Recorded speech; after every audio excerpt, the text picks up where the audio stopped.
শান্তি, এটা কি? তুই তুই বিয়ের সাজে কেন? আরে শান্তি, তুই এইভাবে কেন? দিদি, আপনিই তো বলেছিলেন যে আজকে আমার কাজে আসাটা খুব জরুরি। হ্যাঁ, আমি বলেছিলাম ঠিকই, কিন্তু এভাবে সেজেগুজে আসতে কে বলেছিল? আসলে দিদি, আর 2 ঘন্টা পরেই আমার বিয়ে, তাই ভাবলাম একেবারে তৈরি হয়ে এখানে আসি। কাজটা শেষ করে সোজা বিয়ের মণ্ডপে চলে যাব। আর আমি যদি তৈরি হয়ে না আসতাম তাহলে তো আমার বিয়ের লগ্নটাই পেরিয়ে যেত। দিদি, আমার বিয়েটা আমার জীবনের গুরুত্বপূর্ণ একটা দিন, কিন্তু আপনার ঘরে কাজও তো আমার একটা দায়িত্ব। দিদি, এই মাসের 15 তারিখে আমার ছুটি লাগবে, সেদিন আমার বিয়ে। শান্তি, তুই তো জানিস সেদিন আমার বাড়িতে অনুষ্ঠান আছে, কত আত্মীয় স্বজন আসবে। আমি একা হাতে এত কিছু কিভাবে সামলাবো?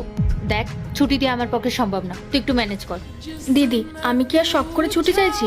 বিয়ের দিন বলে চাইছি। দেখ, 3 ঘন্টা সময় বের করে চলে আসবি, অসুবিধা হবে না।